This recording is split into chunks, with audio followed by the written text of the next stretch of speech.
and I'd like to welcome you to today's program, A Court Divided. I'd like to take this opportunity to thank today's faculty, not all of whom, but most of whom are visibly present here this morning, for their time in coming here to speak to you today, and also for the time that they've put into preparing the materials which are in your binders.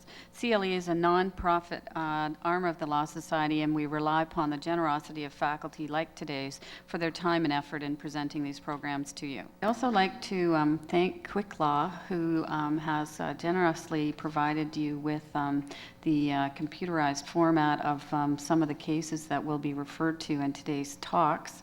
They did this gratis, and we very much appreciate it.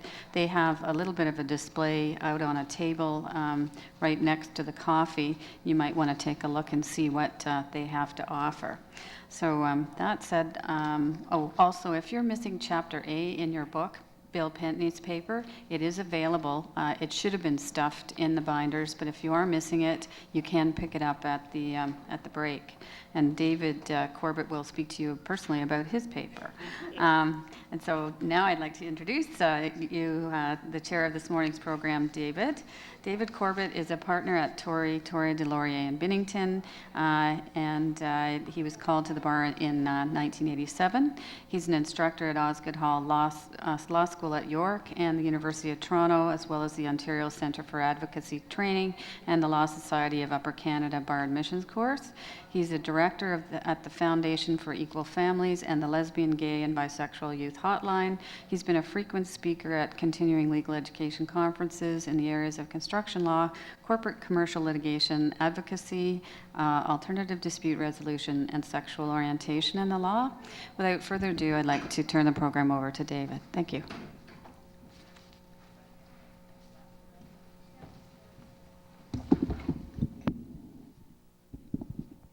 Thank you, Laurel. Before we begin today, I'd like to especially thank Laurel Evans and Paul Truster. Paul's not in the room at the moment, who are at the Law Society of Upper Canada, who've provided tremendous encouragement and enthusiasm for this program. I suggested it to them before the decision in Egan came down and said, look, when Egan comes down in Moran-Trudel, we expect the law around Section 15 will change. We don't know how it will change, and in fact, the results were not at all anticipated, at least not by me. But I suggested that it would be a very good idea to mount a conference shortly afterwards, and they're very enthusiastic about it. And I have to say that in pulling this together in fairly short order, they have really gone the extra yard to try to make this happen. There's something about this conference. We've had little pitfalls all the way along the way, which have nothing to do with anybody not pulling their weight. I wanted to bring somebody today, an academic with impeccable credentials and who's very much in the mainstream, who would argue for the positions taken by Justice Laforêt in Egan and Justice Gonthier in Moran-Trudel. The short answer to the question is there is no one in this country who will do that. I think that's pretty significant. I'm going to say a little bit more about that when I come to address you later on. There are those who will explain it. There are those who will describe the antecedents to it. But I could not find any academic in this country in a law school who would actually stand up and defend it. I'm not saying there's no such person, but if there is, I don't know who it is. And I think that's something interesting to ponder as we go through these decisions.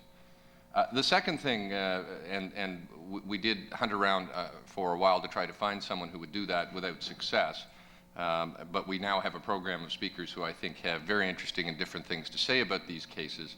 And although that particular approach will not be before you today, I hope that you'll be able to divine the wisdom of the approach of Laforêt and Gonthier from their own words while you hear what the rest of us have to say about it.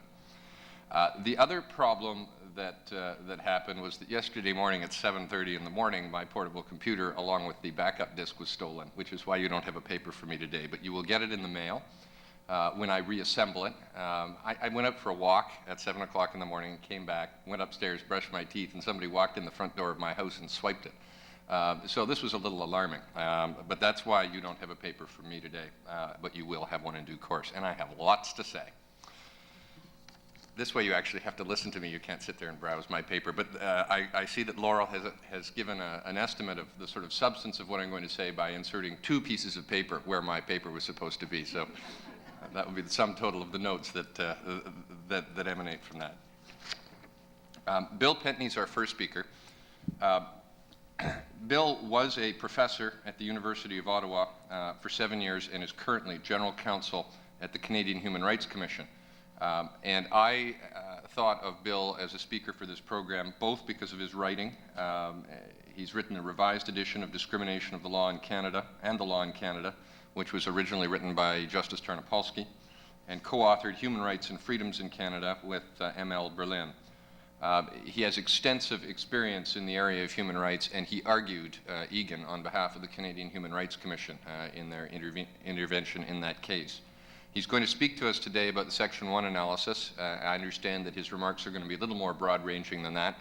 I understand he's going to be more broad-ranging than that as well, because he has got one of those portable mics so that he can zip all around the room and terrorize the cameraman. Without further ado, Bill Pentney.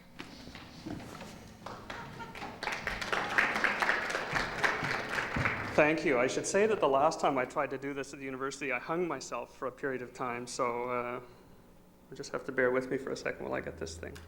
I want to make believe that I'm an academic again, so this is the nearest thing that I can do to that. I'd like to thank the organizers. For giving me the opportunity to, well, I'd like to thank them and damn them all at the same time, because I'd read the decisions one by one and obviously paid very careful attention to Egan, which was of direct and primary importance to the Canadian Human Rights Commission in light of the cases that we're now doing at tribunal and trying to settle during the course of investigation in respect of same-sex benefits in the employment and governmental context. And I obviously read the other decisions as well, but by being asked to talk about the 3 together, it really forced me to try to put them together. And that's how I propose to talk about them, not one by one, but really together. The title of my paper is Too Much to Expect, but Not Too Much to Ask. I guess I come here not really to talk only about Justice Laforet's decision in Egan or Gonche and Moran. I've been through this process of putting the 3 together and looking at what the court has tried to do. I've been starting to think maybe that Andrews isn't such a very good thing either. And what I'd like to present to you are some ideas about, first of all, Section 15 and its relationship with Section 1, which really ties, or I try to relate to, conceptions of deference and legitimacy in terms of judicial review.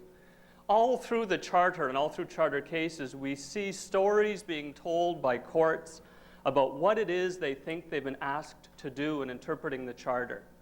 Now, basically, we know the outline of the story, but I'd like to suggest that Section 15 has caused the court, because of the way it's drafted, because of the problems that it confronts, because of its breadth and possible reach, it confronts the judges with new questions about this project of judicial review that they're being asked to engage in. I'd like to talk a little bit about, first of all, what it is that we expect of our judges under judicial review. Second, and related to that, what's it fair to ask of judges engaged in judicial review? I'd like to do that in 2 ways. First of all, in terms of trying to figure out what it is we want, by looking at the text itself. I have a very simple thesis that if you're interpreting a written Charter of Rights, you should, at a minimum, pay some attention to the words. Simple.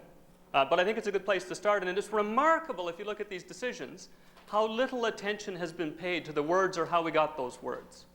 I'd like to talk very briefly, although it's outlined a bit more on my paper, and I'd like to expand on it as this paper gets itself revised. I'd like to talk as well about the history of Section 15. My thesis here is that Section 15 started off 3 years behind the rest of the provisions and it hasn't caught up. That Section 15 expectations were developed that were frankly unrealistic, given the tenor of the jurisprudence at the time we started doing equality rights, particularly in the Supreme Court of Canada. By 1986, the heyday of the Charter was essentially gone. Those early glorious decisions had been turned, in a sense. And so we catch the Charter on the downward slope as we start to do equality. I'd then like to look at the trilogy. And as I look at the trilogy of cases, what I've tried to do is to divide the court into factions to try to make sense of it. I don't know how many of you do equality rights, but basically that's what I do. And what I've been thinking about ever since I started to read these decisions and think about this is, imagine the poor lawyer who's got to do the next one. I expect to be in the court in the fall probably, and thank God it's a human rights case where we still have at least some sort of a framework of analysis. But imagine trying to do the next charter case. Who is it that you'd look to as you stand at that wonderful podium waiting for the red light to come on? Okay? You can look at Lemaire. You can look at the group of four. You can look at the Andrews purists. I should start. You can look at the Andrews purists. There's a solid group of 3 Andrews purists on the court, clearly from this trilogy. There's the individualist, Madam Justice Lydia Dubé, and I'll come back and talk about why I think she's an individualist. There's the relevant 4, who were a solid group, probably the most consistent of the group on the court as you look at these 3 decisions. And then there's the wandering soul, Mr. Justice Sapinka.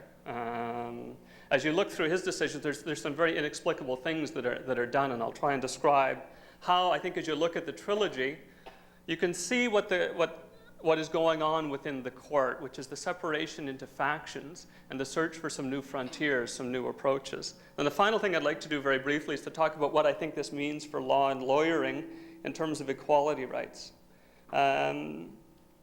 And in doing that, I'd like to try and step back from Andrews, because there is a tendency in these decisions and in a lot of the academic analysis to take Andrews, as we took Oakes, as the fixed star against which all must be measured in terms of its rightness or goodness. I think that's hogwash. Andrews was never really all that very good to start with. Andrews, combined with the Section 1 approach that the court adopted, was really not very good if you wanted equality from the court. So I would like to suggest that maybe it's, along with the judges, we could step back from Andrews and try to figure out again what it is that we expect as a society. Now I'm going to do all of that and leave some time for questions. So buckle up, I suppose, is the message. The text of the Charter.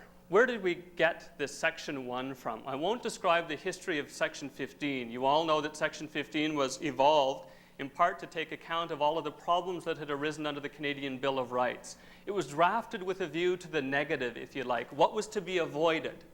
So we get equality before and behind and between and through and around and sort of next to the law. We get it without discrimination, and we get it without discrimination on the basis of a whole series of listed grounds. It's a very awkwardly worded equality guarantee. Max Cohen, when he was testifying before the Special Joint Committee looking at the draft of the Charter as it then was, said that a Charter of Rights should sound a Jericho. It should stand for all time as a signal of what it is that people believe. Well, Section 15 is not much of a clarion call to anything. It's a lawyer's text. Now, what about Section 1, which is what I'm supposed to be talking about here along the way? Well, if you look at the history of Section 1, it was inserted into the Charter again in reflection or in response to the Canadian Bill of Rights doctrine. Disappointment with what the court had done under the Canadian Bill of Rights led the drafters of the Charter to start looking at an express limitations clause of some sort. Very early drafts of the Charter included limitations within each provision. The thing was chock full of limitations and restrictions and apologies. Eventually that came to be replaced with a handy-dandy one-size-fits-all limitations clause, which is what basically we're left with now. The original, one of the original drafts said that the Charter should guarantee rights subject only to such limits as are generally accepted in a free and democratic society with a parliamentary form of government. Some of you may remember that was labeled the Mack Truck Clause because it was felt that a government could load all of its arguments into a vehicle of that size and drive right through the rights without even stopping. It wouldn't even really a toll gate at that stage. So there was a lot of emphasis in the drafting of the Charter on efforts to try to narrow the limitations. Now, those that were involved in those discussions, I think we should recall, had some very significant ideas in mind about the framework for analysis that they wanted followed. They wanted the onus placed squarely on government to justify limitations. They wanted that onus to be satisfied only where government could bring forward specific and substantive evidence rather than simply appeals to tradition or administrative convenience. They wanted evidence to be brought forward to justify infringing the limitations of rights. They wanted to set an outside boundary beyond which no government could go. And the example that was talked about then was torture. no government in situations, no matter how extreme, could justify as fundamental a violation of rights as that. They wanted a fixed boundary to be set at the extreme. And within that, they wanted the rights to be guaranteed. If you look at the words of Section 1, the first thing that strikes me is they open with words of promise. The Canadian Charter of Rights and Freedoms guarantees the rights and freedoms set out in it, subject only to such limits. Subject only to such limits as can be demonstrably justified in a free and democratic society. It guarantees the rights, and it says that other types of limits are not to creep in and infect the analysis. If you're going to justify a limitation on rights, you better do it under Section 1, says the text of the Charter, as I read it. And as I understand the history, that's what the drafters wanted.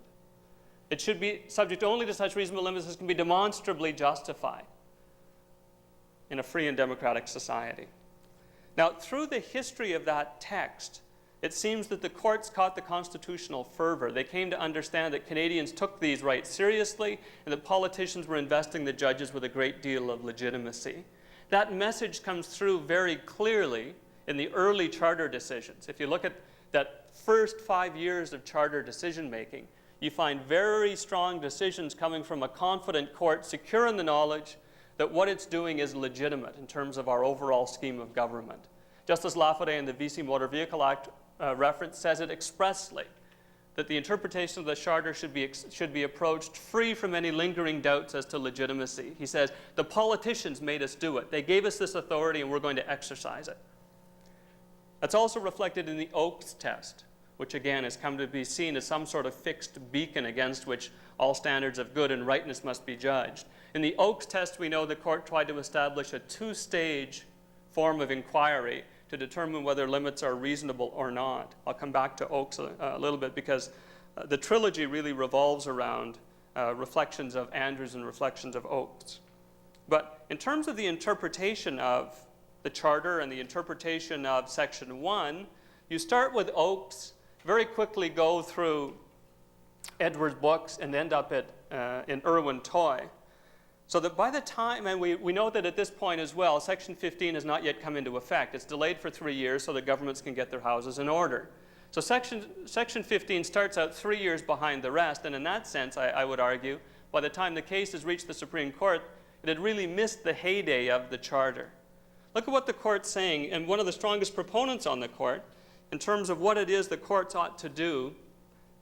This is Edwards' books, right? 1986, I think. The courts, says Chief Justice Dixon, are not called upon to substitute judicial opinions for legislative ones as to the place at which to draw a precise line.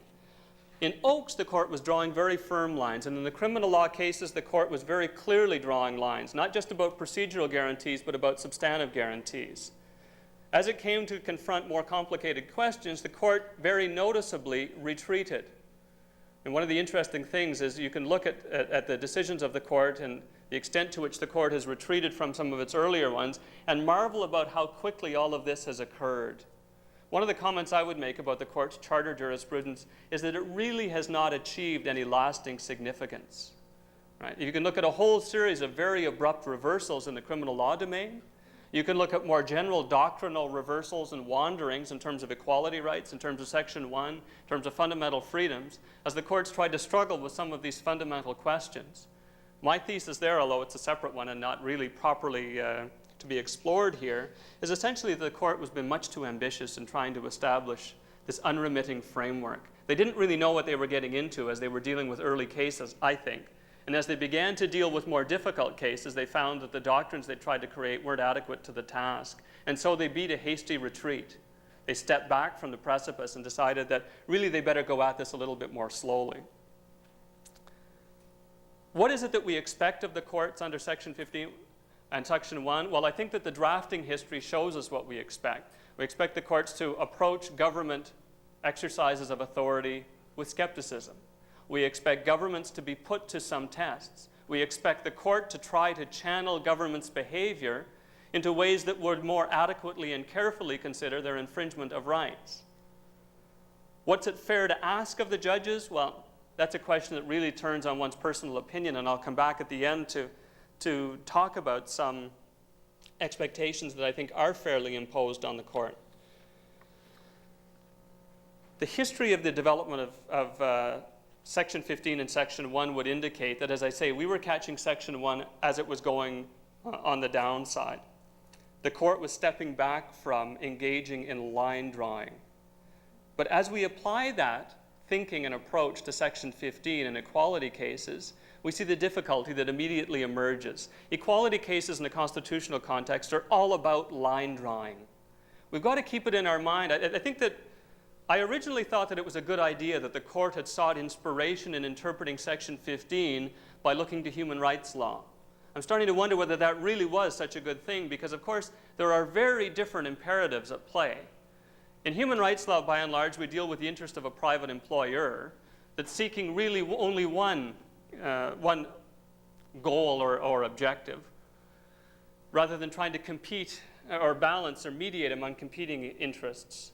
Courts have not deferred very much in human rights law to private employers, and that's probably appropriate. They probably shouldn't in this society. But what it's meant is that we can focus a lot of our attention in human rights law on methods of justification for employers that turn out ultimately to be calls to rationality. Can you as an employer show me why you're adopting this policy or practice now? And is it rational that you do so, given your context and given our interest in promoting human rights? As you apply that to the state, it seems to me that the court has missed some very important issues. Basically, the issue being that we're looking here at controlling state action. We should ask, therefore, the state to explain its action and pay attention to what the state has done in trying to explain its action. I don't believe that the court has done that very well in the early equality cases.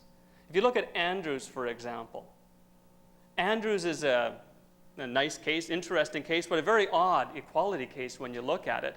Andrews is about whether lawyers can control who gets to practice by keeping out some that aren't yet fit to practice, or whether an Oxford-trained lawyer and some other nice people ought to get admittance to the practice of law.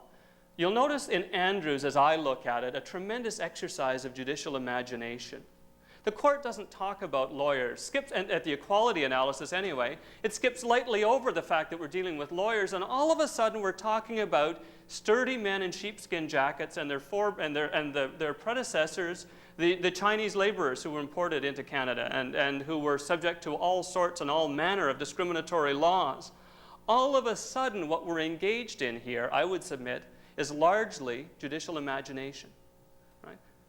We've now moved beyond the question of whether or not this regulation of lawyers is fit or is it discriminatory, and we've assimilated this particular claimant to all sorts of other claimants whose evidence was never before the court, whose situation was never considered, and who are basically of historical interest at this stage. I mean, there is discrimination against people born elsewhere, make no doubt about it, but it isn't operating in the way that the court describes it in this society today.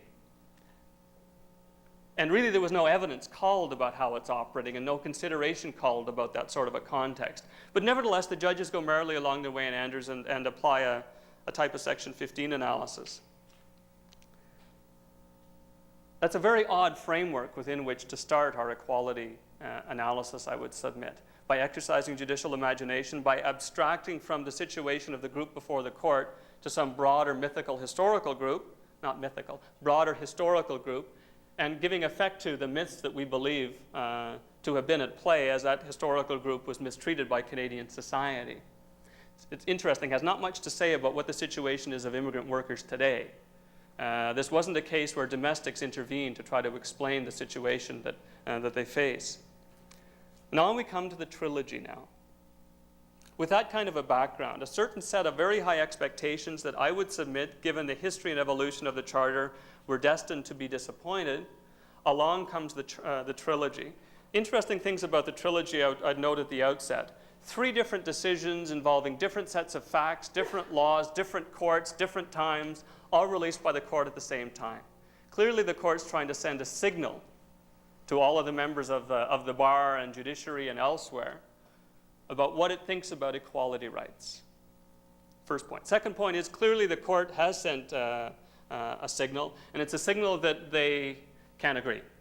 We're not really sure about the extent to which they can't agree, because there are, as I look at all three decisions, there are some remarkable similarities. All of the judges line themselves up and pay homage to Andrews. No one's departing from Andrews. Everyone's giving effect to Andrews. It's just that no one else really understands what I understand about Andrews. First point on all the factions of the court. Second point, they're all paying homage to Oakes. The analysis of several of them should call upon a fundamental review of what's going on in Oakes, about what judges are doing in judicial review. But none of them do that. None of the justices have the temerity to really take Oakes on and do it again. Not even Madam Justice Ledoux-Dubé. She's willing to take on Andrews again and says she's trying to do it again, just do it better this time, really giving effect to the underlying purpose, just getting it right, but she's not willing to take on Oakes. In terms of judicial review, we're stuck with that as a fixture in the firmament. Now, how do you understand the trilogy? Well, what I've tried to do is to look at the factions within the court. And I think that there are three factions and one that I'm not really sure of if I can call them. I'm not sure if Justice Sapinka forms a faction or what it is. I'll come back to him. I'm not really sure how to explain or understand what it is he's trying to do. The first faction are the Andrews purists. The Andrews purists are clearly Justice McLaughlin, Corey, and Iacobucci. I would put Justice Sapinka in there as well. And what are the Andrews purists doing? Well, first of all, they're defending against the barbarians at the gate. They're seeking to very directly attack the approach of the relevant four led by Gontier and Laforêt. And the amount of cross-referencing in this decision is unusual for the court, but also I think very informative in terms of what the court is trying to do and what it's thinking about. The key in Andrews is that the court is willing to presume discrimination to have occurred where a distinction has been drawn on one of the listed or analogous grounds. The whole focus of the inquiry is on the grounds. Equality, a violation of equality rights is almost a given in all of these cases. We just pass over that very easily in terms of Section 15, elements of analysis. Denial of equality before, under, or between, courts have no problem finding that in all of these cases, as is probably appropriate. The focus of the inquiry is on the ground. If the distinction has been drawn on the basis of one of those grounds, the court is willing to presume discrimination and put the onus on government to justify the discrimination. Justice McLaughlin mounts a defense of that basic Andrews approach on theoretical grounds as being consistent with how we understand rights and freedoms in the Charter, that the courts are enjoined to give rights and freedoms a very broad and liberal interpretation without any fears about the ultimate impact of such an interpretation, because after all, we can blunt the impact of that if we need to under Section 1. And the courts have indicated a very ready willingness to blunt that impact under Section 1. But we're going to deal with Section 15 broadly. We're going to say that it should not set too high a hurdle in situations of what we traditionally think of as disadvantage, stereotyping on the basis of group characteristics. They're also going to give effect, though, to the other side of the Andrews bargain. My thesis is that Andrews struck a bargain. The court is not going to protect aluminum beer can manufacturers and margarine producers and all of those other neat interests that were bringing equality claims very early on. The court's going to narrow and personalize the impact of Section 15. That's one part of the bargain, and get rid of all these other economic and other types of claims. The other part of the bargain, though, is that the court is going to set a meaningful standard of judicial review. That's the promise of Andrews. That we're going to narrow the scope of Section 15 somewhat, but at the same time, we're going to make the review meaningful. And how do we make it meaningful? How do we second-guess legislative distinctions? Well, we're going to say, first of all, to legislatures, thou shalt not, which is basically what Andrews is saying. Thou shalt not make distinctions on the basis of the listed or analogous categories. It's a very clear, not so subtle direction to legislators. Get rid of those sorts of distinctions or face serious consequences if you want to uphold them in terms of our interpretation of Section 15. That's essentially what the Andrews purists are trying to defend. They're trying to say that we as a court are going to defend those traditional interests, trying to understand them in context, and we're going to take serious steps to defend them. We're not going to set a very low threshold. Now, in looking at line drawing, though, once the analysis moves to section 1, we see that the Andrews purists are very ready to step back. It seems to me quite remarkable what some of the judgments conclude in terms of what ultimate equality guarantee the court is willing to provide, even among the Andrews purists. If you look at what Madam Justice McLaughlin does in some of these decisions, she really is holding the government simply to a rationality standard. Is there a rational basis in Thibodeau for the inclusion-deduction system? We know that in Thibodeau, the facts are that very often the theory underlying the legislative program, which the court finds to be a good one, maximizing income available for the support of the child, great theory, we know and the court accepts, at least the Andrews purists accept, that doesn't work very much. In a great many cases, and not an insignificant number of cases, that simply does not work itself out in practice. Madam Justice McLaughlin, though, says, but it's not completely irrational. So therefore, I'm going to find that it meets the basic test of rationality review.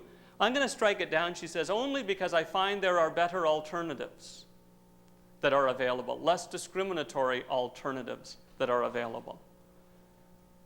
That, to me, is a remarkable statement about how far we're going to go in protecting equality rights and what kind of burdens we're going to put on claimants. Because where do these alternatives come from? Having been involved in some of these cases, and with due respect to my friends on the other side, it's not in the government's interest to come up and put before the court less discriminatory alternatives. Why would you do that if you were representing a government? You'd say, no, this is the way. It's my way or the highway. There's only one way to achieve this goal. Because you know that once you present the court with alternatives, you're opening up an avenue for the challenge program to be struck. The alternatives come from the plaintiffs, the claimants, or the interveners, or from the judicial imagination. Now, as an approach to equality making and equality law, I find that remarkable. I'll come back to that in a bit. That's the Andrews purists. There's a definite attempt by the court to undermine other types of analysis. Although they're polite, they don't mention Madame Justice Ledubé. There are very clear attacks by Madame Justice McLaughlin on the approach of Justice Gontier in Miron and of Justice Laforêt in Egan. Very clear and distinct. She's gone out of her way to point out the problems with their approach. Now there's the individualist, Madame Justice Ledubé. I call her an individualist for obvious reasons. First of all, because she's so alone. No one even really mentions in any detail her approach. And she's consistent. She's not just written this once in the hopes that it would be the call to the wisdom of a future day. She's going to stick with this, and she's going to hammer away at it through all three decisions. She's going to write separately. No, I concur for her. She's going to write and explain how her analysis ought to be applied and shall be applied in these three. Although she agrees in the outcome with the Andrews purists in the cases, she's taking a very different approach. She's also an individualist in another way as well. Although Andrews situates us all as members of groups and understands us all as members of groups and gives us equality protections essentially as members of groups, I would argue. It's an indirect form of measuring discrimination. We say discrimination exists when the state has classified or has acted in a way that has the effect of classifying on the basis of a group characteristic. That's what discrimination is, according to Andrews. Madame Justice Ledubé is trying to separate out the individual from the group to some extent, and to look more directly, to confront more directly the question of what is discrimination. She's positing a new test here in order to try to, I would argue, let us look more directly at the question of whether or not there is discrimination by measuring the impact of the law or practice on the individual and the impact on the interests that the individual is seeking to protect or further, or says that have been infringed. She says that Andrews has led the court into what she calls rocky shoals. I think that what she's thinking of are a series of cases where the court has found it necessary to take what I would call fairly heroic measures to turn gymnastic jumps in order to avoid having to deal with some of the uncomfortable consequences of Andrews. I think if you look at a case like Hess, you see the problems as the court tries to confront some of these issues. There's a whole series of cases subsequent to Andrews where the court, I would argue, has not done a very good job of explaining how it's applying Andrews step by step. I think what Madam Justice Ledoux-Dubé is trying to do is to step back from all of this and to say, look, Andrews is just one example of equality analysis. There's something much deeper and more profound going on, and what's going on is the protection of individual dignity. She says that's a situation, I think, she doesn't really say it, I think what she's saying as well is that this is something that courts are good at doing and can do confidently, this protection of individual dignity. That's what all those legal rights cases are about, after all, fundamentally grounded on the protection of individual dignity.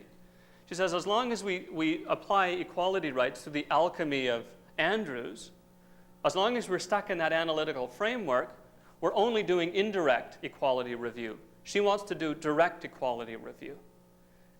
And the features of that, I would suggest, are extricating the individual from the group, looking more directly at the nature of the interests being affected,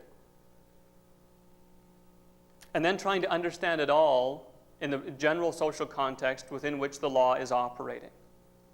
She's got a couple of things, I think, quite right. First of all, she has fixed her mind clearly on the fact that we are dealing with a state actor violating equality rights. She's not mixing up state and employer, private employer anymore. She's got it fixed clearly in her mind that this is about directing, prompting, and controlling the actions of states through legislatures through public officials. She's trying to say, let's look at this directly and understand what it is that we're trying to control here. She says that let's focus on an appropriate understanding of what the purpose of the law is. Under Andrews and under the approach of the relevant four, there's a great room for leeway in defining the purpose of the law. A great deal of the analytical work of the court is done once that purpose has been defined under those two approaches. Under her approach, Madam Justice Ledoux-Dubé is trying to take a more careful analysis of what the purpose of the law is, to fix it not through judicial imagination, not through the invocation of mythical history, but rather to look at how it operates, as she says, in everyday lives, in everyday society. That surely is something good to be added to equality analysis. Now, a question that we're left with, I suppose, is whether or not anyone other than Madam Justice Ledoux-Dubé and perhaps some academics, is really going to pick up this analysis and move it forward. She's clearly attempted to set the course, set a new course to explore a new frontier in terms of equality analysis. But it is remarkable as you look at the decisions. I mean, I've got to say that these decisions are cross-referenced in what I would call an American style.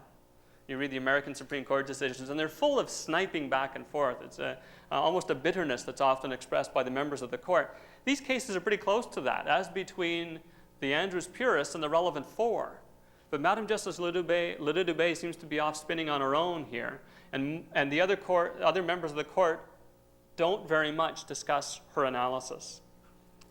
Now, Madam Justice Ledoux-Dubé says that she is giving effect to the Andrews doctrine by understanding that really Andrews is one way of measuring a violation of human dignity. It's just that the courts have focused too much on this group connection. Now, the relevant four, Justice Gonche, Chief Justice Lemaire, Justice Major, Justice Laforêt, that's the other core faction on the court right now, clearly. Well, they're exploring a new frontier as well. It's a frontier that I suppose one could call tradition. It's a frontier that we would call deference. No? You think it's a frontier that we would call? I don't want to know.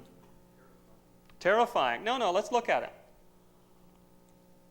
They all say, in the two major decisions, in Egan and in Miron and Trudel, they say that they are giving effect to something which is laying at the heart of Andrews all along.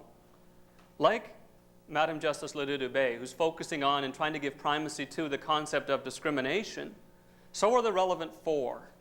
Now, they say that discrimination is giving effect to irrelevant characteristics in legislative classification. How do we measure discrimination? Well, we know discrimination when the state has acted on the basis of irrelevant personal characteristics. And so, therefore, the question is, in Section 15 analysis, whether or not the classification chosen by the state is relevant, quote unquote. Why are they doing that? Well, I think that there's a series of reasons. I've heard it argued that they're doing it because they want to defer more to legislatures. You don't need to redo Section 15 to defer more to legislatures, quite frankly. That's not necessary. Anybody who's read the Section 1 decisions could find lots of room for deference in the Section 1 doctrine. In Irwin-Toy and that line of decisions, you end up with the lowest level of rationality review. The court has said that in deciding whether or not discrimination is justified, the only question is whether or not the state had a reasonable basis for acting as it did. You could put it the other way. Did the state act on the basis of an involuntary muscle spasm, or was there some thought behind what it did? And if there was some thought behind what it did, under Irwin-Toy and that line of Section 1 analysis, you don't need any more deference. There's plenty of deference to go around under Section 1 under that approach.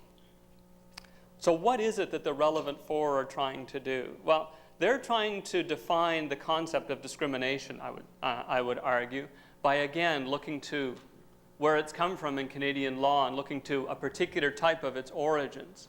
Now, really, I would argue that what they're doing is resurrecting a test that found favor under the Canadian Bill of Rights. I tried to explore it a little bit in my paper. It's this valid federal objective test. You remember the Canadian Bill of Rights cases? Any of you who have had the glory of looking at any of the equality cases? The Supreme Court, under the Canadian Bill of Rights, never really knew what it wanted to do with equality rights. It didn't feel confident in really subjecting laws to meaningful review. So the way around that was to say, okay, if you brought an equality claim, we would ask the government to justify it. And if it was a federal law that was being challenged, as very often it was, we would ask whether or not the law had been enacted for a valid federal objective. That was the basic test for analysis under the Canadian Bill of Rights at the time the Charter was enacted. Well, it sounds very much to me and has the features that are similar to this relevance test by the court. The court is, this faction of the court is obviously trying to extricate the judges, not just from having to show deference to legislative choices.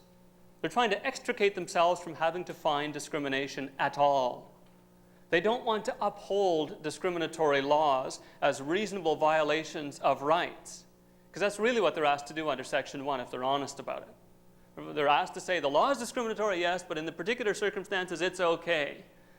Now, they squeak through in McKinney and some other cases trying to do this, but I think what this faction has seen is that this is a difficult position to defend in very many of these cases. Once you get over the Section 15 threshold, it may be very difficult to offer a plausible rationale for upholding the law.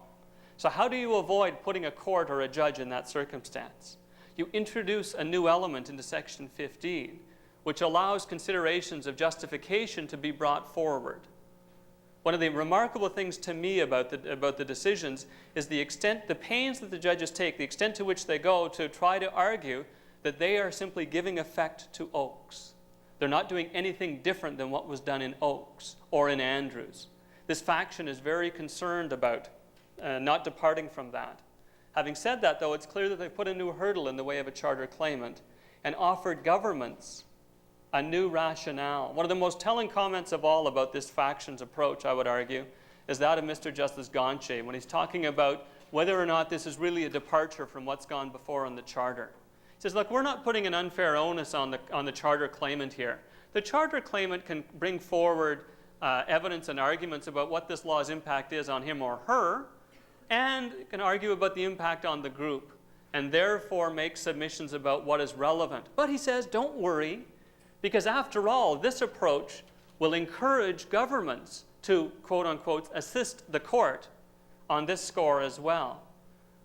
He's clearly thinking that governments will bring forward rationales as to why their distinction is relevant, and by virtue of that, offer the court an opportunity to avoid having to get to Section 1.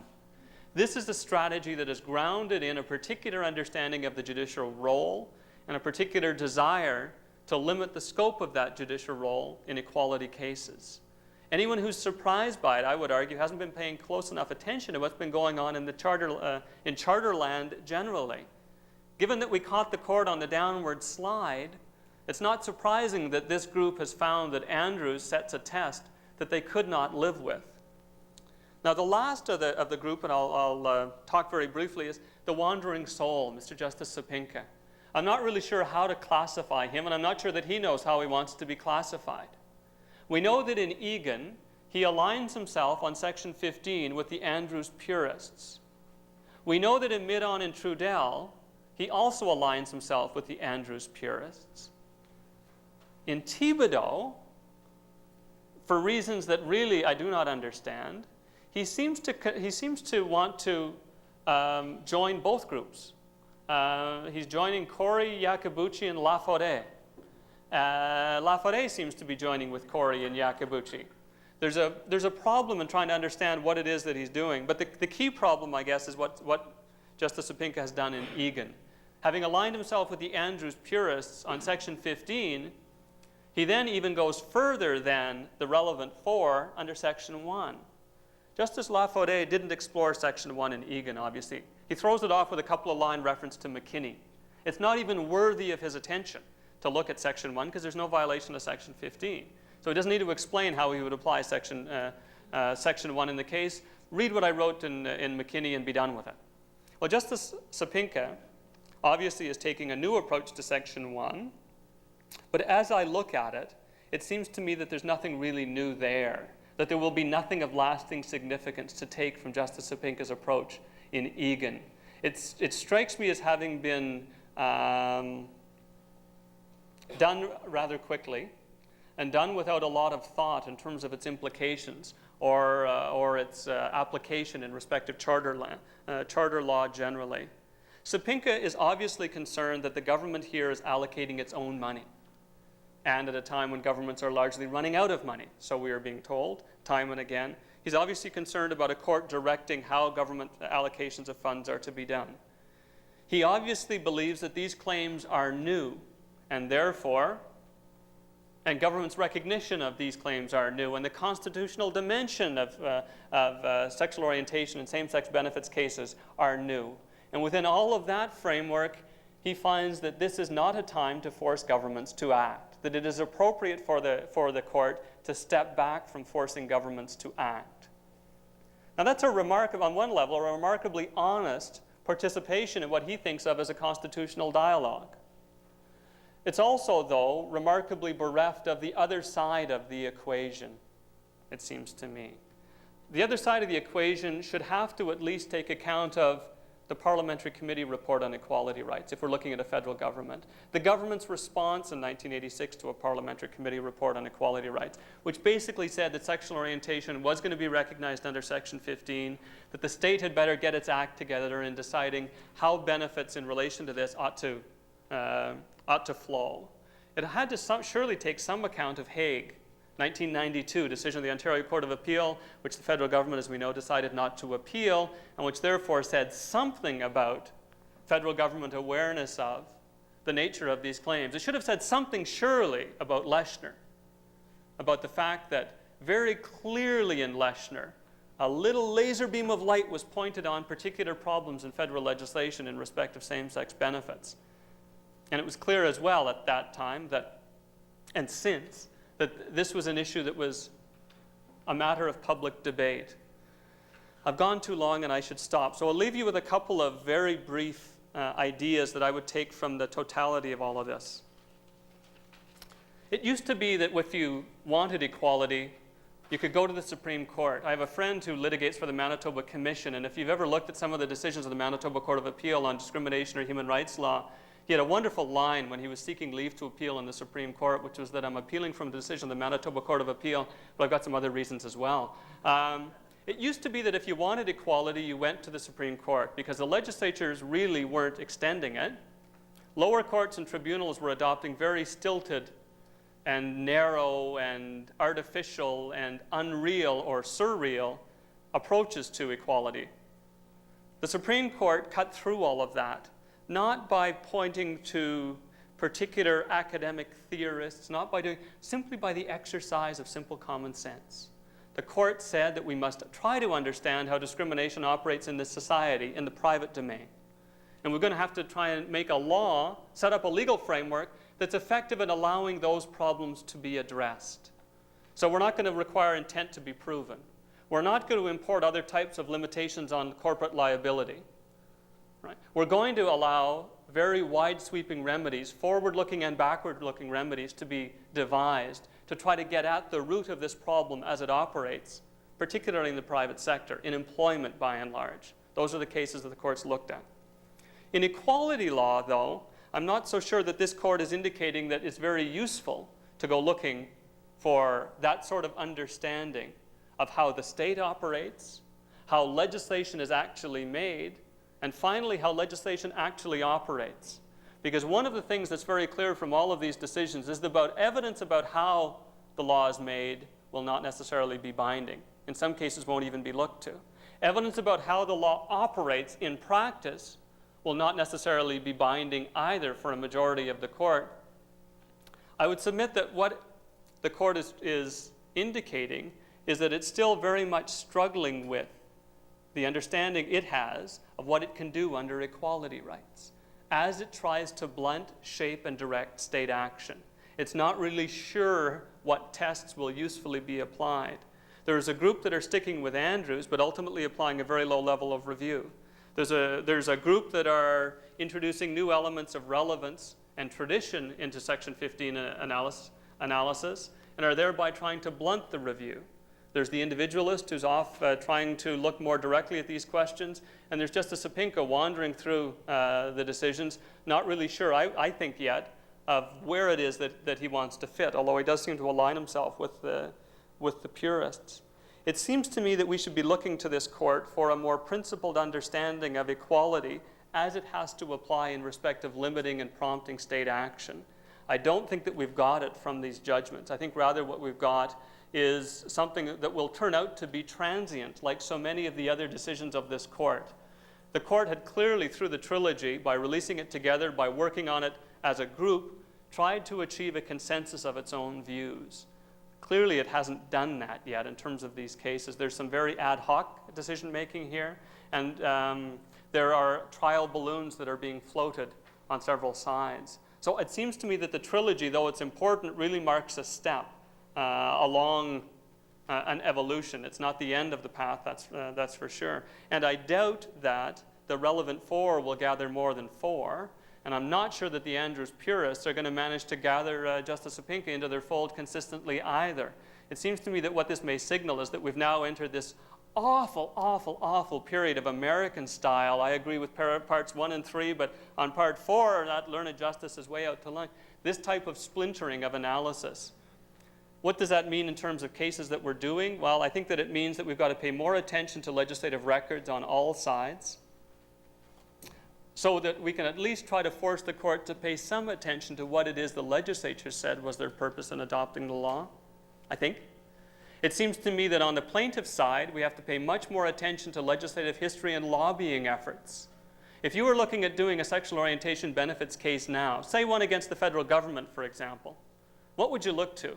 Well, I would urge you to look beyond the traditional types of legal materials. We should be seeing the briefs that have been submitted to government in favor of extending these benefits. We should be looking for letters from ministers saying what it is that is the government's position in respect of this. We should be looking to see that the court can no longer say, well, you know, the legislatures are looking at this and they're taking their time with it. Because ultimately, surely, you can't take forever. Now that, I think, is really what we're looking to from a court, to say that equality should move forward in this society, that legislatures need not always lead, but they can only lag so far behind. Now the key area, obviously, that I'm thinking of is sexual orientation. Legislatures are not leading. How could Justice Sapinka write what he writes, confident in the expectation that history has shown that the spousal allowance has been extended step by step, when we know that every claim for same-sex benefits in Parliament right now, since 1986, has run headlong into absolute opposition? Government ministers remain committed, and have been committed since 1986, to amending the Canadian Human Rights Act. This isn't extending real benefits to anybody. People who complain to the Human Rights Commission tell me all the time that it's hard to see it as a benefit because you're getting drawn into a system that's maybe not so much fun to be in the middle of. But in any case, the narrowest, smallest little legislative step along this path since 1986 has not moved forward one iota. Now, if you're looking for equality from a court, it seems to me, you've got to ask that court to pay attention to its part in the constitutional debate.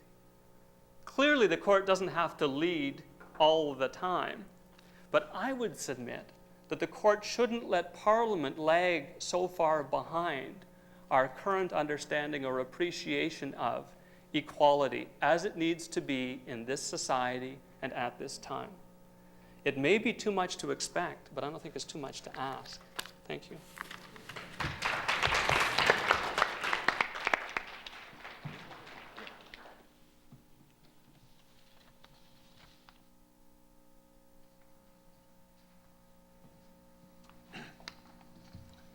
On your behalf, I thank Bill for his remarks, provocative and get us going this morning. I'd now like to introduce Mary Eberts, who is no doubt familiar to all of you. She's a partner in the law firm of Eberts, Symes and Street. She was counsel to Scope, an intervener in the Thibodeau case, and that is the case that we've asked her to look at particularly, although I expect her thoughts will range as they always do. Mary is, of course, one of the most prominent rights lawyers in this country, particularly equality rights lawyers, and a senior counsel on behalf of LEAF and involved in these issues from the very beginning. Nobody knows more about it or has been involved with it more than she has, so we're very fortunate to have her today. Mary?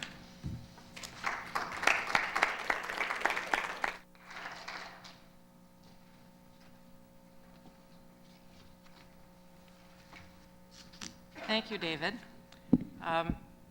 One of the titles of my talk is Formal and Substantive Equality. And then there's also this little note in here about the boys versus the girls. That's Corbett's idea. That wasn't my idea. I think he meant it to have many layers of meaning. But of course, he can speak for himself later on. One obvious layer of meaning is that it is remarkable how, at least up until this general scattering in Egan and Moran, how the women judges seemed to see certain things that the men judges didn't. And that was a trend, or that was a very remarkable aspect of the Symes decision, and it has carried over to a certain extent into Thibodeau. It's also, I think, true that when men bring forward claims, unless of course they are not real men, they tend to be more successful than women. So that's another sort of boys and girls note. But this not being my idea and my having exhausted my interpretive abilities on it, even as I speak, what I want to do now is turn to some general remarks on these cases, ending up with the Thibodeau case. Basically, as you'll see, I must admit at the beginning, there is no paper for me in these materials, and this was in spite of the fact that I accepted this speaking engagement, knowing that I would have been working out in the general division last week on Egan and Moran, and to a lesser extent Thibodeau. I thought that I would know exactly what I wanted to say after having prepared this case.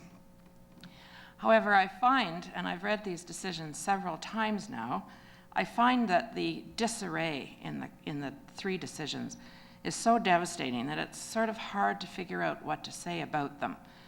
You're in a situation where you're actually trying to, your analytical efforts actually may impart more logic and meaning to what they're doing than they are themselves, and you might get sort of deluded by that. The theme that emerged finally in my anxious pondering of this is one that calls to mind some old science fiction movies. Remember The Incredible Vanishing Woman? Well, that's where I started, given the great diminishment of women's rights in the courts when we thought with the LEAF and other litigation agendas that perhaps we would augment or expand women's rights. But more particularly, what we have in these decisions is the incredible vanishing section, and I mean section 15. Thibodeau, Egan, and Moran are, I think, a watershed in the gradual diminishment of Section 15 that has been happening at least since the McKinney case, probably Irwin Toy. They seem to go together. There are some trends in this, but in order to start out, let me talk about Andrews and a little sidebar with the Oakes case just to begin. I suppose I'm what Bill would call an Andrews purist. I was one of the counsel in Andrews, and I was pleased to see that a lot of the ideas that we put forward in the Leaf Factum were accepted by the court. That was just a few brief years ago, and their lifespan seems to have been quite short. Let me just recall to mind, however, some of the things that the Andrews case stood for. Importantly, given the current method of approaching issues in these three cases, Andrews was very strong in its rejection of the similarly situate test.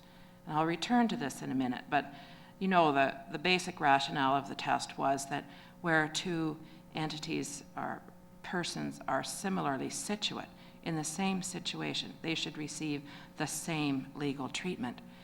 Well, for those of you who remember or have read about the bad old Canadian Bill of Rights days, this was a formulation that led to much exotic dancing on the heads of many pins, because the whole method of analysis under the Canadian Bill of Rights similarly situate test was to get the groups. And there was a mad sort of definitional dance on the head of these pins, sort of, here's how I define my group, and here's how I define the referent group, the rights of which I aspire to. And then your opponent would say, no, you've defined them differently. Here's how I define your group, and I define away the problem. And of course, the courts would do that as well. They would say, well, there isn't really a situation here where they are similarly situate.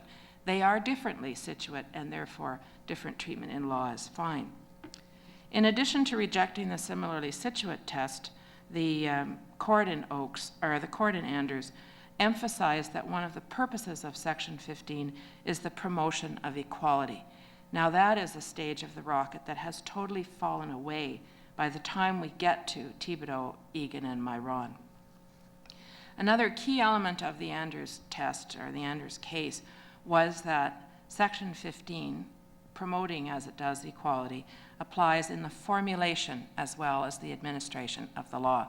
That is something that people urging reform upon the government had long called for, application of the equality guarantees to the substance of the law as well as its administration. One of the other major points of the Andrews case, where the Supreme Court of Canada overruled the BC Court of Appeal, was that the approach that you analyze or identify the purpose and objective of the statute and analyze how well the statute fulfills that purpose within the context of Section 1 and not the context of Section 15. So in the context of Section 15, you look at whether there is a breach of the equality guarantees, and then you switch over, switching indeed the burden of proof to Section 1. And my Oakes sidebar that I was mentioning is that the Supreme Court in Oakes imposed a very strong onus on the government to justify limitations on all rights. And the Andrews case picked up that strong onus and also applied it to the equality rights, which is something that equality seekers had hoped for, that Section 15 would not be isolated on the sidelines of the development of the Charter's guarantees, but would have the same Section 1 test applied to it as was available to others. Now, I see the trilogy at this point as maybe for now, unfortunately, the bottom of a slide that started a while ago. Bill has alluded to some of this. It began rather mildly in Irwin Toy, where the court talked about legislative line drawing and talked about two different approaches to Section 1. You remember where the government is the adversary of the individual, and in such a case, we think of criminal law as the typical paradigm of this situation, then the government has a very strong obligation to justify its laws. In a situation where the government is mediating different social interests, or drawing lines, or allocating resources of one sort or another, then the court would cut the legislature more slack, would let it balance those interests. The legislature would have more leeway as long as there was some reasonable basis for what it did. And the court at that stage, in Irwin-Toy and also in McKinney, would consider what evidence, what social science data, what factual evidence was before the legislature when it made its choices. Another element of McKinney in particular that surfaces with a vengeance in Mr. Justice Sapinka's judgment in Egan is that the legislature doesn't have to solve an underlying social problem all at once. This incrementalism that is permitted is, I think, one of our first major signs that the court is hankering after more peaceful days when the legislature dealt with all equality problems and the courts didn't have to worry about it. But at least at the stage of Irwin-Toy and McKinney, we were still dealing with a Section 1 analysis, and the courts were purporting or trying to address some questions within the framework of Section 1. What's happened since then is that the analysis has backed up substantially into Section 15, and we see that in the Symes case, where before they were prepared to or they refused to find that there was a violation because they performed what they call a contextual analysis. They looked at the whole scheme of the legislation and not just the impugned portion of the legislation. And this contextual analysis is actually a perversion of what was said in the Big M Drug Mart case, where we were exhorted to take a very contextual approach to the Charter's guarantees, to look at the history, to look at where they are in the Charter, to look at the previous kinds of guarantees that were in existence. The court twists that exhortation to a broad approach into a more narrow approach, saying, let's look at the whole legislation and see how they do in the whole scheme.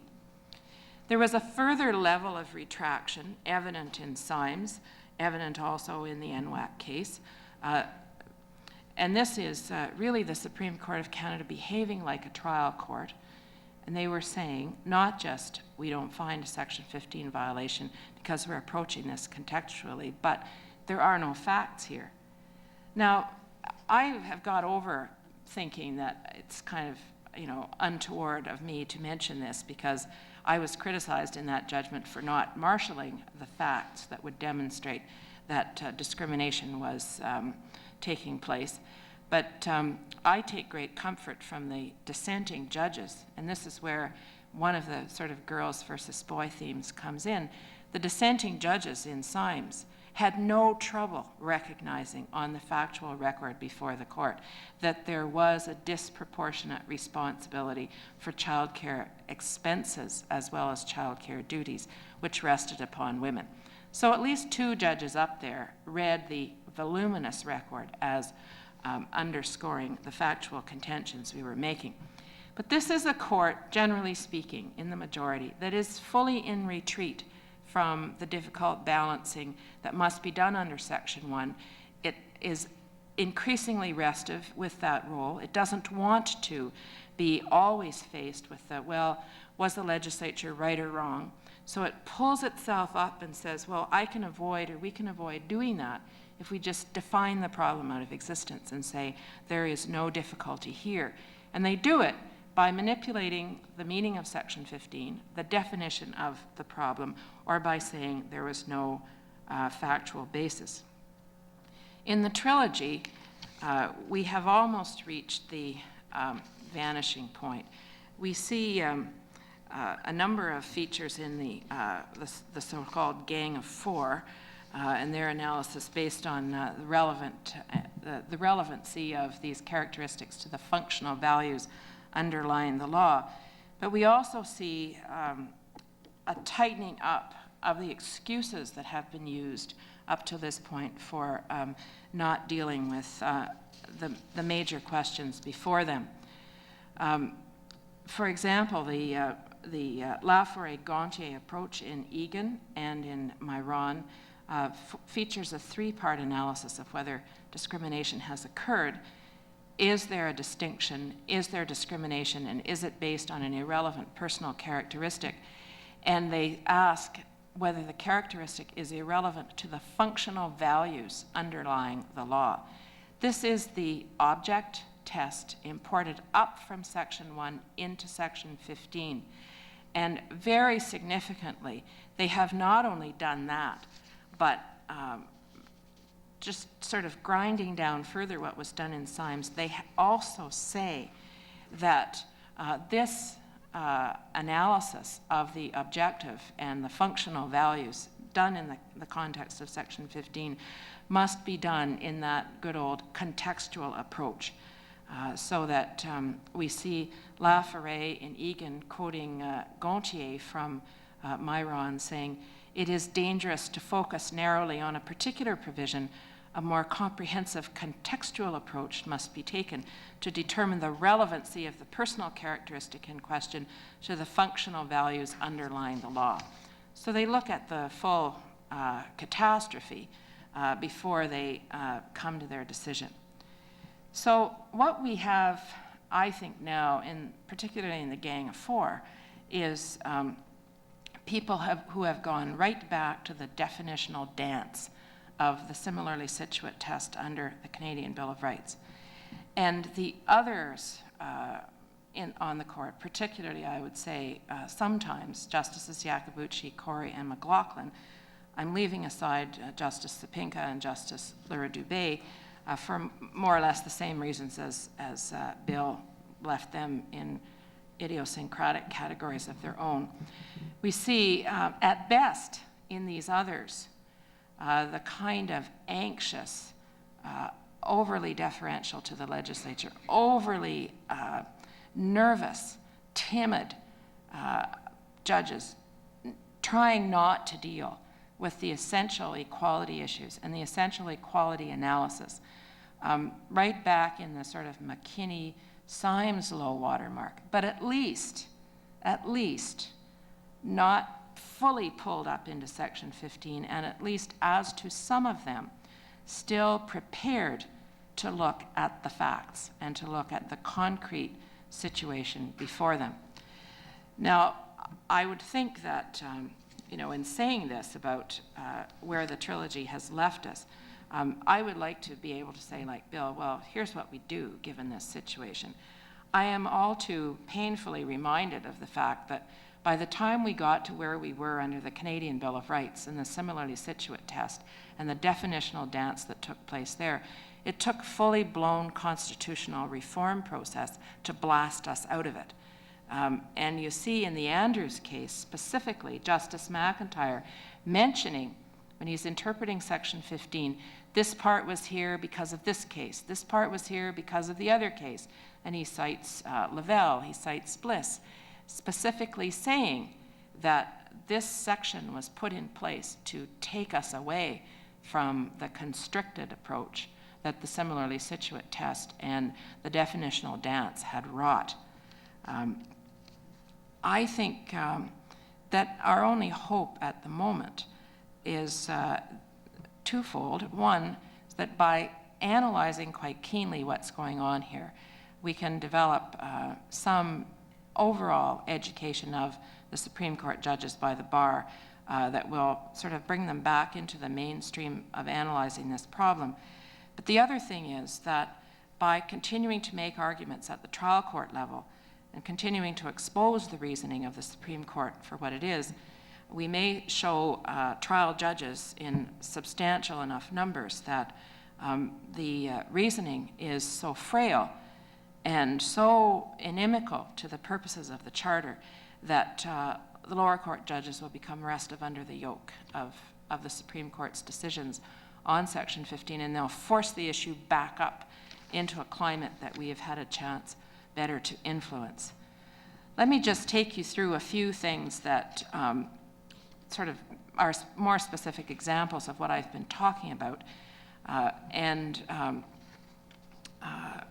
You know, my starting place, I guess, again, for this particular review is Andrews and the Law Society of British Columbia, particularly the reasons of Mr. Justice McIntyre and his, initially his attack on the similarly situate proviso.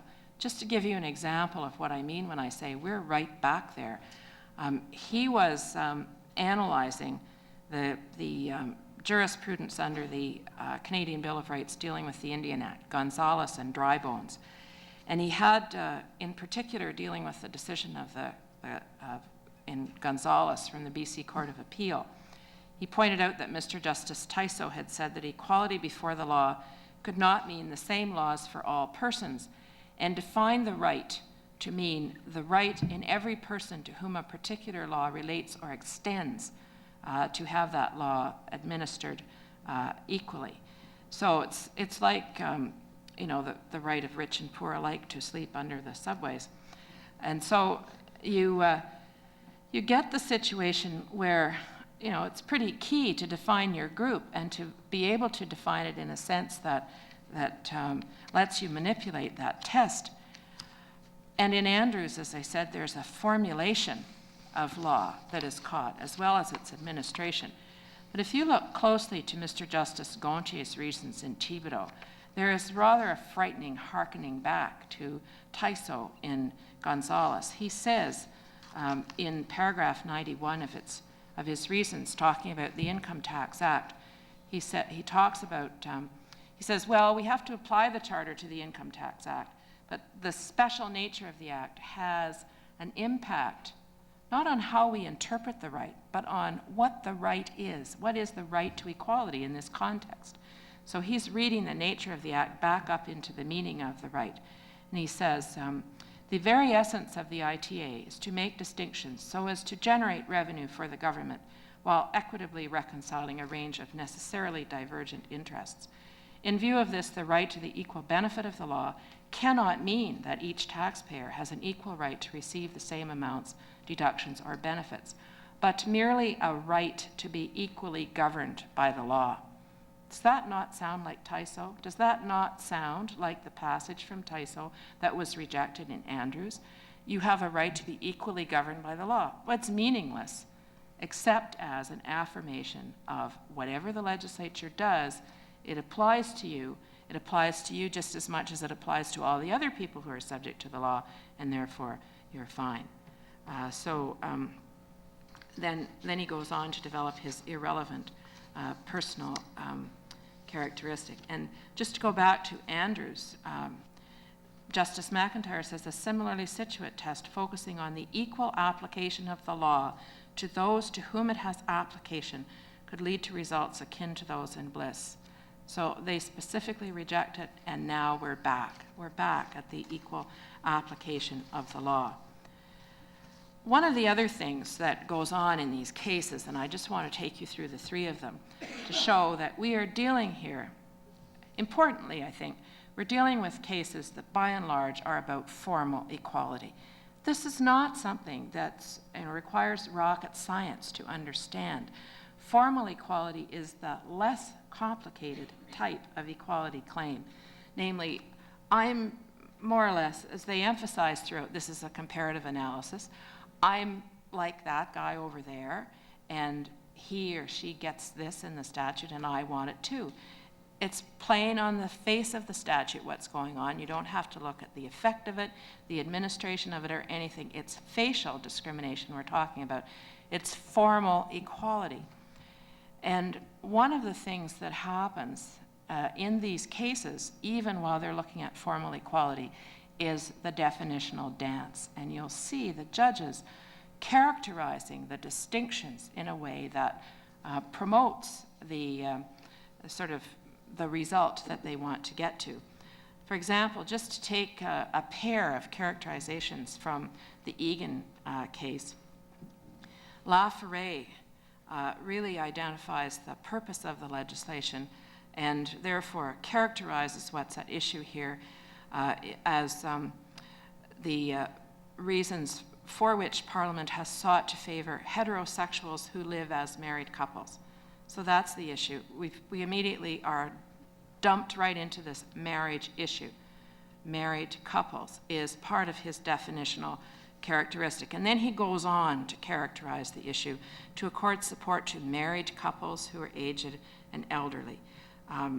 And he says it would be possible to legally define marriage to include homosexual couples, but this would not change the biological and social realities that underlie the traditional marriage. And he specifically rejects that homosexual couples can approximate themselves to this biological and social reality. Mr. Justice Corey, in distinction, I mean, he's prepared to at least look at this and find that discrimination has gone on. He takes a totally different characterization of the problem. It's not homosexuals versus married couples with all the holy connotations of that approach. Mr. Justice Corey says, to say that the distinction is between spouses and non-spouses is to avoid the very issue which is presented by the legislation in this case, namely the definition of a spouse. He says, appellants are not challenging the parliamentary decision to confer benefits on spousal as opposed to non-spousal households. What is in dispute is whether, having decided to confer a benefit on common law spouses, the legislation may then employ a definition of spouse which discriminates on the basis of sexual orientation. He de-escalates it, he drops it down a level, sort of unwinds the cone. The same definitional dance you find in the pairs of characterizations in Moran and Trudell. I don't want to go into a lot of detail in this because I still have a few things to say about Thibodeau. But I thought when I read Moran and Trudell of the Supreme Court of Canada's decision in the Persons case. This was one of the first Supreme Court of Canada decisions I devoted a lot of serious analysis to because I had to teach it when I first started teaching. And it occurred to me, I discovered this sitting in my office by myself, and of course, when you discover something, you always become very attached to it. I thought, these people, the majority in the Supreme Court of Canada, they're saying, we do not want to read the word persons to include women because that would be to accomplish a fundamental social revolution by, I think they said, stealthy means. I think they used the term stealthy. And then they proceeded to perform the most acrobatic, sort of twisted up, volatile legal analysis that you could possibly find. Totally wrenching legislative history out of context, misapplying facts, all kinds of things. It was a radical analysis and radical judicial craftsmanship in the service of a very conservative social objective. And when you see what Gontier, and particularly Gontier, but Laforêt and his train, do with their marriage rationale and their couple rationale in Moran and in Egan, that is exactly what they're doing. They are going to great and somewhat foolish legal lengths to support a common, a social conservative objective. And again, Gontier characterizes this as a marriage issue. And he says, the distinction drawn by the legislation at issue is made on the basis of marriage, and the appellants have rested their whole argument upon the premise that their situation is identical to that of married couples and carries with it the same consequences. This is the simplest sort of formal equality claim going. And then he proceeds to analyze support obligations in Canadian law. And he more or less says that the support obligations that exist between married couple come from natural law. I mean, there is no other way of explaining what he does. They come from natural law. Perhaps they come from heaven. They're, previously ordained. From reading his material in this judgment, you would think that the legislature of no Canadian province had ever legislated on the issue of support, that there had never been the Deserted Wives and Children's Maintenance Act, that there had never been the Family Law Reform Act, that there had never been a section of the Family Law Act in Ontario saying that both spouses are equally responsible for their own support and laying out a number of criteria. You'd think that that had never happened. And if you know the history of support, you know that it has been one of the mightiest battles in the reform of the common and statute law affecting women to get support obligations recognized from the middle of the 19th century on up through. It doesn't come from natural law and from the sanctity of marriage and from the biological bond. It comes from 150 years of hard slogging in the courts and the legislatures. And then he turns around and he contrasts the argument of the couple in Moran and Trudel that, well, after all, he says, only in cases where the legislator imposes a support obligation on unmarried couples does it exist. So he sees it as a legislative artifact, whereas the married couple, by choosing to become married, sort of opts into a situation of mutual support. So he says the nature of the support obligations of unmarried couples and those of married couples is in essence very different. And he totally rejects the argument based on the Ontario Law Reform Act, or Ontario Family Law Act. So again, this judicial, sort of wonky judicial craftsmanship in the service of a very conservative social objective. These, the last case I want to talk about is Thibodeau. The irony of all of this trilogy, I suppose, is that Mr. Nesbitt and Mr. Egan were together since 1948, and they couldn't get the legal treatment or the benefits at law that a married couple or a lived-together heterosexual couple could get. And Suzanne Thibodeau was divorced, and she couldn't stop being considered at law as a member of a married couple. I mean, this, the Thibodeau case puts you in mind of Blackstone's dictum that was often quoted in the Family Law Reform Act wars. The man and the wife are one person, and that one is the husband. Because the analysis, again, is a sort of a definitional dance. And I won't go into the details of it, but I will give you a few representative judgments.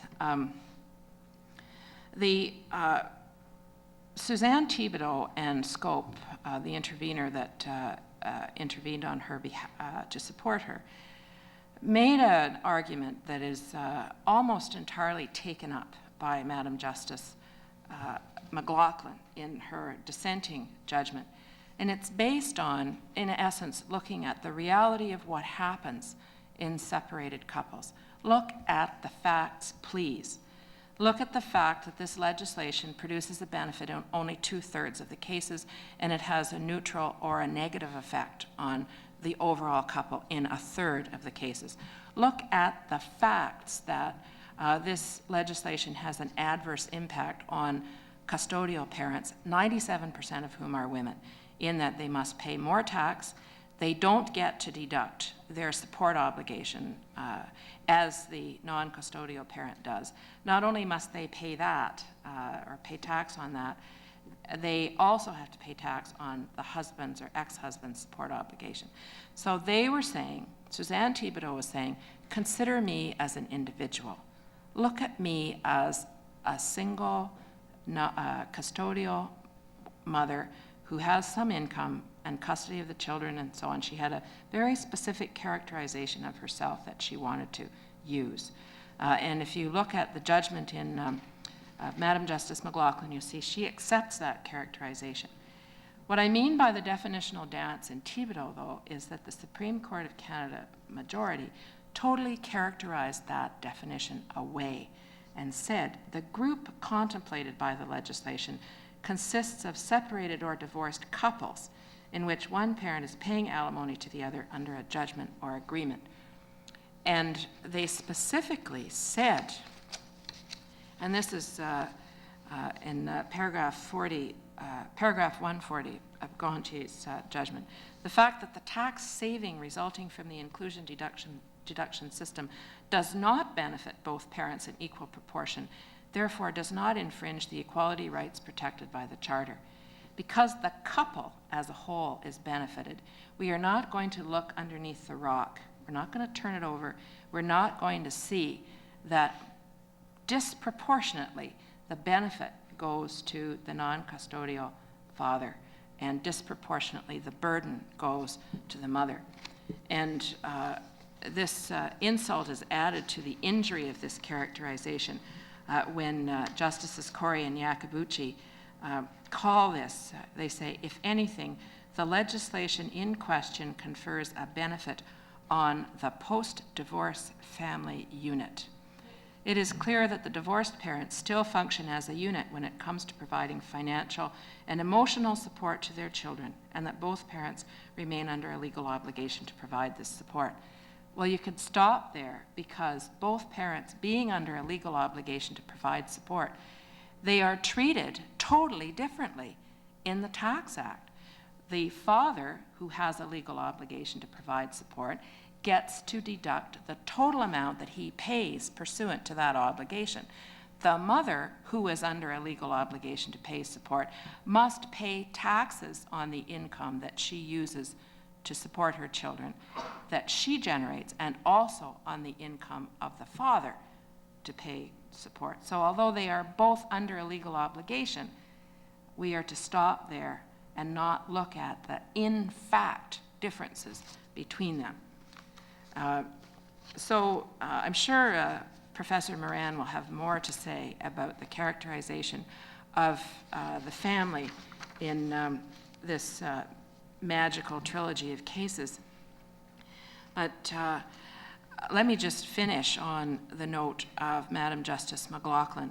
In her judgment, starting at paragraph 174, she goes through a recitation of what are actually the facts about this situation. She does not smother the facts in this gloss of, well, the unit is the family unit and we don't care about differences between them.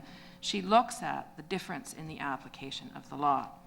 And as I said previously, I mean, if we have two main camps in the Supreme Court of Canada at the present time, I would say that one camp is the people who have sucked up all of the analysis into Section 15, and they're screwing the screws down on it tighter and tighter and tighter in a definitional dance that's very similar to the Canadian Bill of Rights analysis that was discredited in Anders. And on the other side, you have the tired remnants of the Supreme Court's approach under Anders and Oakes, even as watered down in McKinney and Irwin-Toy. And at best, those judges can be seen to be Madam Justice McLaughlin, Justices Corey and Iacobucci, sometimes Sapinka, and although she's not, she doesn't say the same things as they do. I mean, Laura Dubé is with them in spirit, I'm sure. This is not a happy situation for an advocate. I think practical suggestions include the never-ending search to have the perfect evidentiary record, absolutely perfect evidentiary record, so that they don't have refuge in facts, that they are forced to eat their way into the legal arguments.